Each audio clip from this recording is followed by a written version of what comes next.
Hoje, a gente vai mergulhar num tema super importante da educação, as rúbricas de avaliação. E para guiar nossa conversa, vamos usar como base um artigo bem recente, de 2024. O nome dele é Avaliação por Rúbricas no Ensino Superior, um levantamento bibliográfico. Foi escrito por Tiago de Assis Augusto e Maria Angélica do Carmo Zanotto, lá da Universidade Federal de São Carlos, e saiu na revista Meta Avaliação. A ideia aqui é entender juntos como essa ferramenta pode de verdade mudar o jeito que a gente ensina e aprende. Pensa só, quem é que nunca pegou em trabalho com uma nota e ficou sem entender direito? Tipo, tá, tirei um 7, mas o que isso quer dizer? Onde que eu fui bem? Onde que eu preciso melhorar? Pois é, muitas vezes a nota vira um mistério, né? Não um mapa que te ajuda a seguir em frente. E se a gente dissesse que tem um jeito de deixar tudo isso muito mais transparente? Então, é exatamente aí que entram as rúbricas. Bora entender de uma vez por todas o que é essa ferramenta e por que ela pode ser uma luz no fim do túnel da avaliação.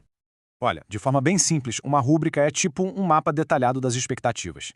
Ela não fala só o que vai ser avaliado, mas o mais importante, ela descreve como é um trabalho excelente, um trabalho bom, um que precisa melhorar. Sabe? Ela mostra a cara de cada nível de desempenho.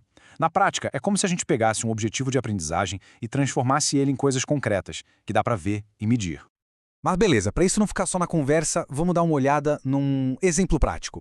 Esse aqui é da tabela 1 do artigo que a gente está usando de base. É uma rúbrica feita para avaliar apresentações de estudantes. Repara na estrutura. Na primeira coluna, a gente tem os critérios, aquilo que vai ser olhado. E nas outras colunas, a descrição de cada nível de qualidade. É bem simples e direto ao ponto.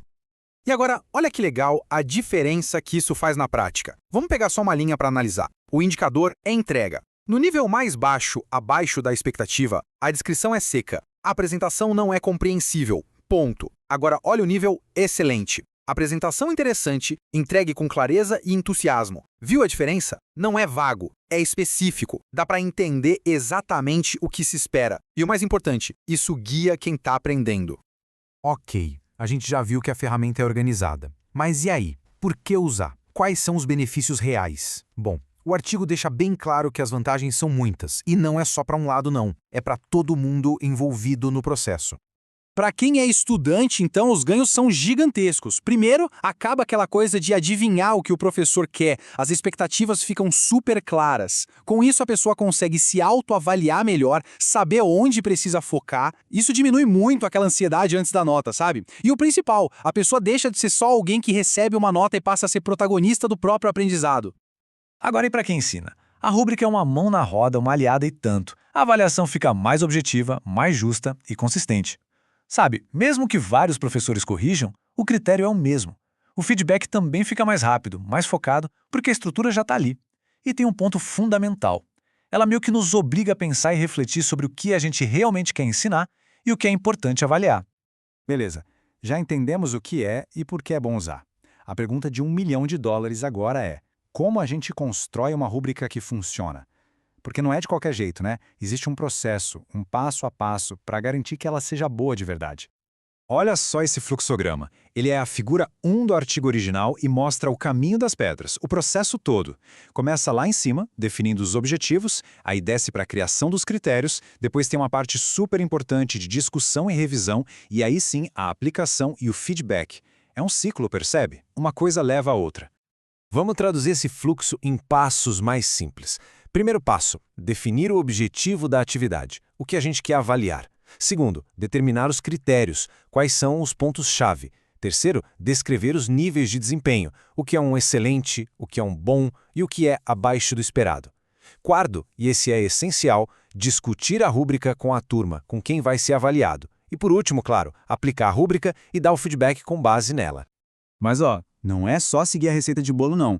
Como os próprios autores do artigo destacam, existem algumas características que fazem uma rúbrica ser "uau, incrível", e outras que fazem ela ser só mais um papel. Então, vamos dar uma olhada na anatomia de uma rúbrica realmente boa. E para ilustrar isso, temos a figura 2 do artigo. É um mapa mental que mostra isso de forma genial. No centro, a ideia principal, as características de uma boa rubrica. E em volta, todos os ingredientes, linguagem clara, critérios que fazem sentido, foco no desenvolvimento de competências, alinhamento com os objetivos, enfim, é um conjunto de coisas que precisam conversar entre si.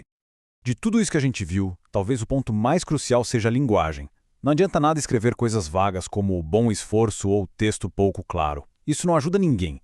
A descrição precisa ser de algo que a gente consiga ver, observar. Por exemplo, em vez de dizer escreveu bem, que tal o argumento foi sustentado com 3 exemplos do texto? É outra história, né? E em outro ponto que é super importante. Uma rúbrica não pode ser uma camisa de força. A ideia não é criar uma lista de tarefas rígida que engessa a criatividade. Pelo contrário, uma rúbrica bem construída é um guia.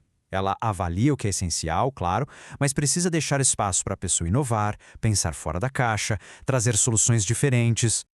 Então, resumindo, a diferença fica bem clara, né? De um lado, a rúbrica que não funciona, ela é vaga, subjetiva, às vezes super complexa e parece mais uma checklist burocrática. Do outro lado, a rúbrica eficaz, ela é clara, mensurável, focada no que realmente importa e, acima de tudo, serve como um guia para o desenvolvimento. Ela mostra o caminho.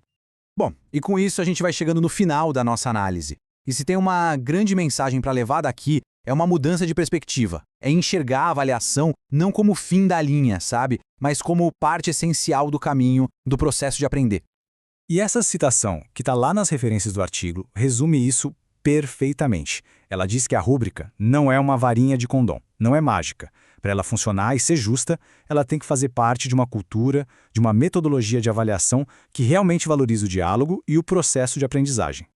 No fim do dia, a grande sacada é essa. A rubrica tira a avaliação daquele lugar de monólogo, onde uma pessoa simplesmente dá uma nota, e a transforma num diálogo, uma conversa onde as expectativas são transparentes, o caminho para melhorar é claro e o feedback ajuda a construir, não a destruir. Ela é, antes de tudo, uma ponte.